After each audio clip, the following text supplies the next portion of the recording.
Hey guys, welcome back.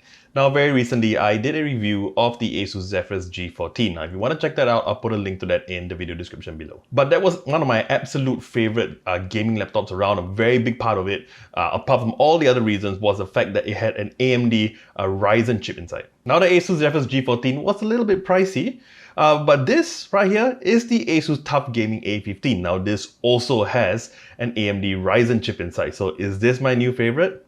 Let's find out.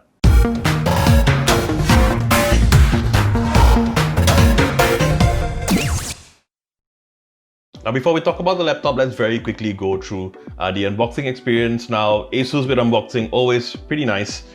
When you open up the box, before you even get to the laptop box, you actually have something else on the side. So you get an ASUS bag, a really nice ASUS TUF Gaming bag. One of the most unassuming bags I've seen. I mean, you had to look really close before you saw the ASUS TUF Gaming brand, as well as the small little ASUS logo at the back. And then of course, in the laptop box, you get the laptop, but before you even see the laptop, you realize that on the top lid, you've got a small little paper with stickers on it.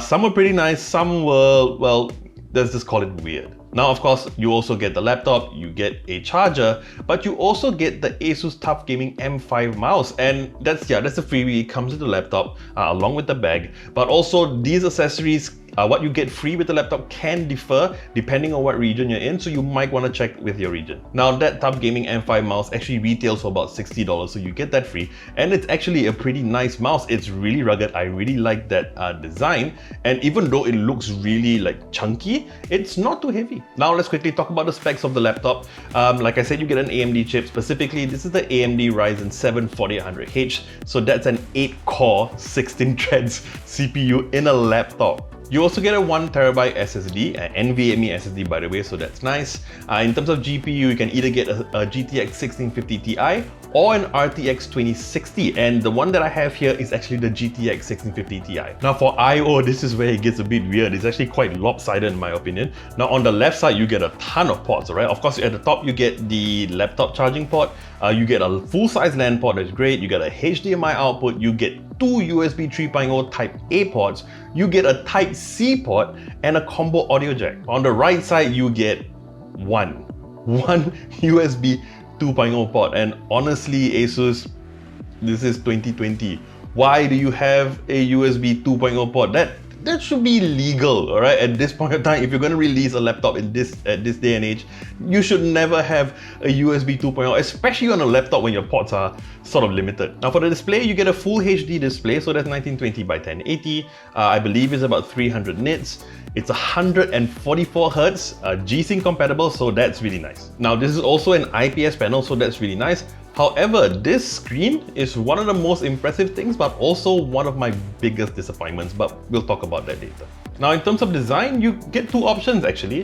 One option is something they call Fortress Grey, and the other they call Bonfire Black. Now, my personal favorite is the Fortress Grey. However, the thing about it is that even if you choose that Fortress Grey design, that design is on the outside. On the inside of the laptop, it still looks a lot like the Bonfire Black. And honestly, if you were to sum up the overall design aesthetic of the laptop in one word, I would call it utilitarian. Now, everything about the laptop just screams ruggedness, and we'll talk about the ruggedness later. But yeah, the design overall, I still think it's really nice. There are some sort of like fake rivets at the back of the screen, which I think give it a nice look. It doesn't make it too gimmicky until you look on the inside. Now, they made the plastic to sort of look like your, brushed aluminum or brushed gunmetal sort of design, but it's not. This is all plastic, all right? So I don't know. I'm not a fan of this pseudo brushed design, but having said that, this sort of plastic design, it's one of the nicest feeling plastics I've ever seen. A lot of plastics that you get on laptops, they feel really cheap. You've got a lot of press. When you press it on, they're really flexible, but no, this is extremely rugged. So yeah, it's a TUF gaming laptop. So there's definitely going to be some sort of increased ruggedness and durability, and yes, this is no different. It has increased drop resistance, increased vibration resistance.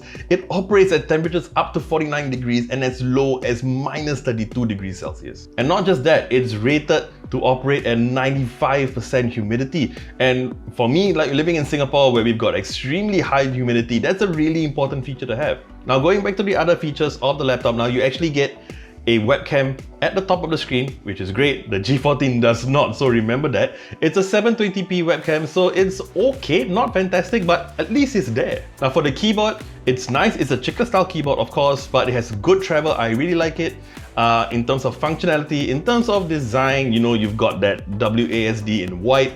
Well, you guys let me know what you think. I'm not a fan of that. I think it sort of cheapens the look a bit, but if it's important to you guys, let me know. But one thing I have to say though, and I wasn't expecting this, I love the mousepad. The feel of it is so smooth.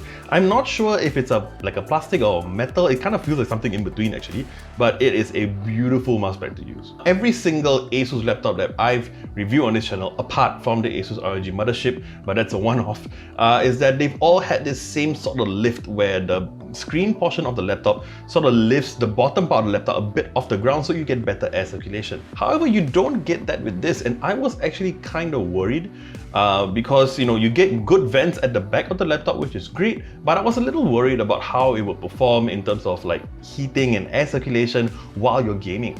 Well, the good news is, and this is specifically for the GTX 1650 Ti, I'm not sure whether you will get the same circulation results with the RTX 2060, but it was fine. Gaming for about a couple of hours, it didn't overheat, it didn't feel hot to the touch, so yeah, I guess that was fine. But speaking about the screen portion of the laptop, I think it's a little bit wobbly, and you may think that just don't touch it, but honestly, even if we were to leave it as it is, and then you start gaming, the more you type, the screen actually starts to wobble. Now the last part of the design is actually underneath the laptop. So yeah, I was worried about air circulation. Now the good thing is that you've got relatively thick rubber feet at the bottom, not just at the sides but in the center as well. It's got a honeycomb design for the air circulation, for the fans as well. So I think with that thicker rubber legs, I guess that's why it's still okay. Now gaming on this laptop is a really nice experience. Like, okay, so you got a 1080p screen, like I said, you've got a GTX 1650 Ti, which is just nice, I think, for a 1080p screen. Playing a lot of esport titles is totally smooth. Playing FPS games, you know, and all that, it's really nice. 1080p is suited for a lot of these esports games anyway. Even in the pro scene, a lot of them play at that resolution depending on the game, of course. But yeah, so I downloaded a few games and I started playing, and I've got the benchmarks over here. I would think with the price that you're paying and all that, I think perfectly fine. So is there anything that I don't quite like about the laptop? Well, a couple of small things first. Number one is the design. Now, like I said, you've got Fortress Grey, you've got a Bonfire Black.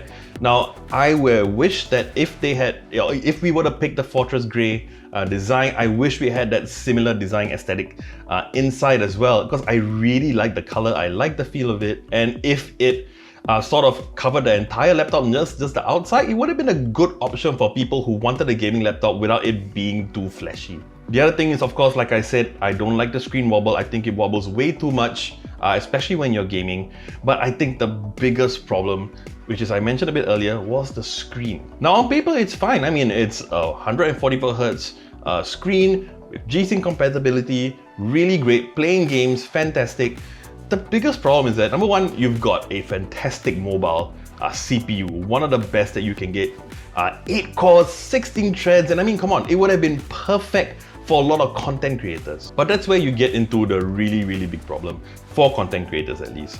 This screen, even though it's an IPS panel, I'm a bit shocked at the color accuracy of this. Now this only covers about 62% of the sRGB color gamut and only 47% of the Adobe color gamut. Now I think this is a massive missed opportunity by ASUS. If they had added a much more accurate screen, then you've opened this laptop to a whole market, content creators, video editors, photo editors to buy. But like I said, this laptop is built for gamers, and if you're a gamer and you're looking for a laptop, the color accuracy is the least of your problems. Alright, so let's talk about the price, specifically the one with the GTX 1650 Ti. It comes in at only 1,698 Singapore dollars. Now I think at that price, if you're a gamer, this laptop is a steal. I mean, you compare to like the ASUS Zephyrus G14, although that had a better GPU, of course. But with the price, the performance you're getting, it is an absolutely fantastic laptop to get. Now, like I said, there is an RTX 2060 variant, and I believe that's about 2,099 Singapore dollars. But I think that's sold out at the moment, so I'm not sure if that's going to be available again soon. So to summarize, would I recommend this laptop? Yes, I would. I would highly recommend this laptop on certain conditions. Number one, you are a gamer and you're only going to game with it, alright? Again, don't do color sensitive work with this laptop because of the screen unless you intend to plug like another monitor to it, then I guess that's fine. But this is a excellent budget option for a lot of gamers who are happy with 1080p.